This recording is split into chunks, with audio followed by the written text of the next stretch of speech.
कि ये आप लोग उपद्रव करो और आप लोगों को लठ लगे, यहाँ तो सोता साहब और पीछे तो उस लड़के को अंतिम संस्कार कर दिया जाए।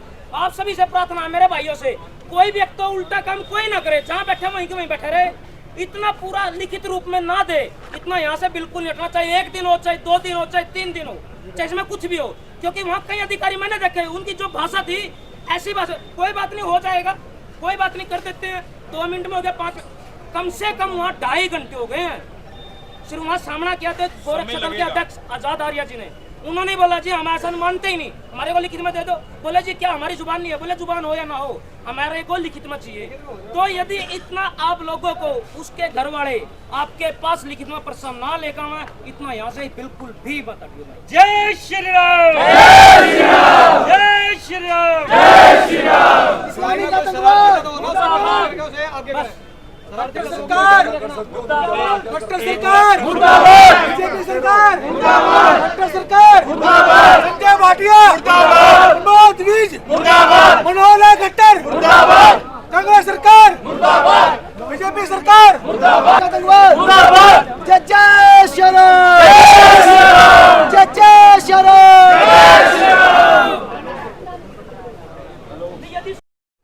एक वीडियो आप लोगों ने अभी देखी है जो कि पानीपत के सिविल अस्पताल की वीडियो है। नुहू हिंसा में अभिषेक नाम का लड़का जो नुहू के अंदर जो शोभा यात्रा निकाली जा रही थी उसमें दंगाइयों द्वारा गोली मारकर उसकी हत्या कर दी जाती है। वालों की 4 मुख्य मांगें थी। सबसे पहले मांग थी भाई जो मामन खान है, जो सारे दंगे का मास्टरमाइंड है, उसको गिरफ्तार करना चाहिए, उस पर देशद्रोह का मुकदमा दर्ज होना चाहिए। दूसरा जो दंगाई है जिन्होंने हत्या की है उन पे भी 302 के साथ साथ देशद्रोह लगना चाहिए। और जो दूसरी मांग थी परिवार वालों की, भाई कम से कम 1 करोड़ रुपया परिवार वालों को मिलना चाहिए, एक सरकारी नौकरी मिलनी चाहिए और उसके नाम से कोई पार्क या गेट बनना चाहिए। तो सरकार ने सहमति बन गई। मेरे सामने जो बात हुई, भाई हम जो है 1 करोड़ रुपया भी देंगे और सारी NIA से जांच भी कराएंगे। तो इसकी सहमति के बाद ही उसका दाह संस्कार हुआ है, जो मेरे सामने बात हुई है। एक बात ये ज़रूर आई थी, राष्ट्रीय स्वयं संघ के लोग भी वहाँ थे और जो है बजरंग दल के विश्व हिंदू परिषद के सब पदाधिकारी थे। सब ने ये खुले मन से बोला है कि अगर सरकार 1 करोड़ रुपए परिवार को नहीं देगी तो संगठन स्वयं हिंदू संगठन इसको इकट्ठा करके उसके परिवार को देंगे।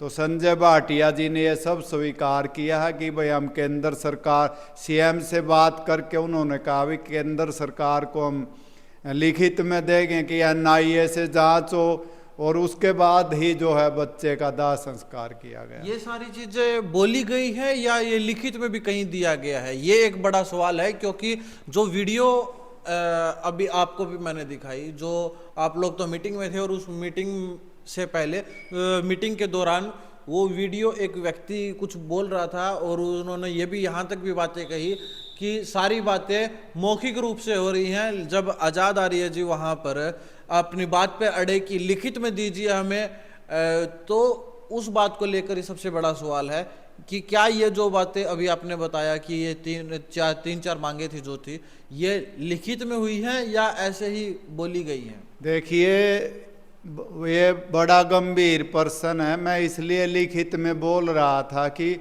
बहुत सारी चीज़ों पर लिप्पा पोती हो जाती है, लेकिन इस मीटिंग में कुछ ऐसे मोजीज लोग थे जो जिन्होंने जिम्मेवारी ली है, पूरा समाज उन पर विश्वास करता है, इसलिए ये चीज़ें हमने लिखित में नहीं ली। परिवार वालों ने भी विश्वास किया है, क्योंकि अभी सभी लोग एक जैसे नहीं होते। वो राजनीतिक लोग नहीं हैं जिन्होंने जिम्मेवारी ली है, संगठन के लोग हैं, हिंदू संगठनों के लोग हैं, और कुछ जिम्मेवारी सरकार ने ली है वो करेगी। अगर सरकार नहीं करती तो पूरा हिंदू समाज तैयार बैठा देश का। माननीय अमित शाह जी ने अभी 10 दिन का समय इसमें मांगा है और मोदी जी पर भी विश्वास है। अभी भाई मोदी जी इसमें ज़रूर कुछ न कुछ करेंगे, लेकिन खट्टर साहब पे हरियाणा की जनता का विश्वास नहीं है। एक हरियाणा के मुख्यमंत्री का एक बयान आया है प्रेस कॉन्फ्रेंस के माध्यम से कि हरियाणा पुलिस इतनी सक्षम नहीं है कि वो हर एक व्यक्ति की सुरक्षा कर सके। आपने सुना है ये बयान? देखिए, मैंने सुना है और मेरे को दुख होता है कि खट्टर साहब को मौन ही रहना चाहिए। वैसे तो जब भी बोलते हैं वो गलत बयान देते हैं। देखिए, ये राम और कृष्ण का देश है, गाय का देश है। राम भक्तों की हत्याएं हो गई हैं, संपत्ति को नुकसान पहुंचा दिया, पूरा मेवात जल गया है हिंदुओं के उसमें। और एक सीएम जो है बयान देता है कि हर व्यक्ति की पुलिस सुरक्षा नहीं कर सकती, हम सुरक्षा नहीं कर सकते। मैं तो कहता हूँ माननीय प्रधानमंत्री जी से और अमित शाह जी से, भाई इनको समझाओ। योगी जी 24 करोड़ जनता की सुरक्षा कर रहे हैं, उत्तर प्रदेश में हरियाणा के साथ लगता है। क्या खट्टर साहब 3 करोड़ लोगों की सुरक्षा नहीं कर सकते? और मैं तो कहता हूँ हम लोग राजनीति के लोलूप नहीं थे, नहीं हम सत्ता में होते तो हम बता देते राजनीति कैसे चलती है। क्योंकि कुछ लोग क्या सोचते हैं कि हम लोग राजनीति करते हैं, हम लोग जैसा है वैसा ही बोलते। अब देखिए इस देश का कितना बड़ा दुर्भाग्य, जुनैद और जो नासिर 2 गो हत्यारे मारे गए, इनामी गो हत्यारे थे। वहाँ की जो सरकार है, अशोक गहलोत है, 51 लाख रुपए उनको जा करके दे आता है। और हरियाणा के नेता भी वहाँ पहुँच जाते हैं। हुड्डा पहुँच गया, दीपेंद्र पहुँच गया, अब चौटाला पहुँच गया। अभी पिछली बार 15 अगस्त को हमारे गो भक्त का जो हद मरा कर दिया। अभी इतने राम भक्त मर गए, आज तक कोई नेता, राजनेता, हिंदू नेता नहीं जाता, कोई एक आधे को छोड़ करके, मैं सबको। लेकिन ज़्यादातर क्या कि आप मामन खान का बयान देखिए, विधानसभा में गोरक्षकों को गुंडा बोलता है, जान से मारने की धमकी देता, और 87 विधायक चुपचाप उस बात को सुन रहे हैं। मैं तो बार बार ये बोलता हूँ, अगर सरदार पटेल उस विधानसभा का अध्यक्ष होता, मामन खान को वहीं से हथकड़ी लगा के जूते मारते हुए जेल भेज देता।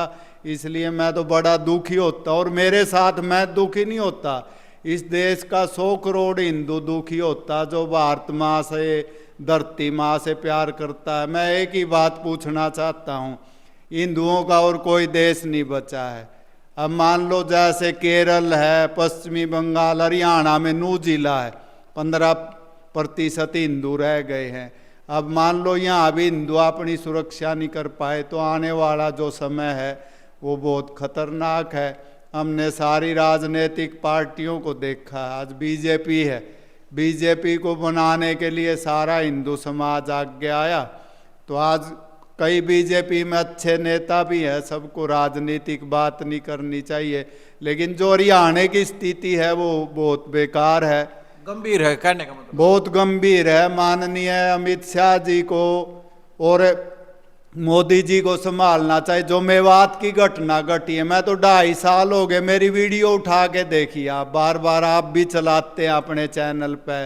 मैं तो कह रहा हूँ सरियाम लव जिहाद, गो हत्या हो रही है, और हम 2.5 वर्ष से वहाँ लग रहे हैं, अपने खर्चे पर लग रहे हैं। और जो सरकार है हरियाणा सरकार, उसको चेता रहे हैं, लेकिन खट्टर साहब पता नहीं किस मिट्टी के बने हैं, या तो सुनते नहीं, पहली बात तो सुनते ही नहीं हम लोगों की, और सुन लेते हैं तो इस कान से सुनते हैं, उधर से निकाल देते। चारों तरफ से इनके जो चापलूस लोग हैं वो खड़े हुए हैं, ये पब्लिक से भी नहीं मिलते।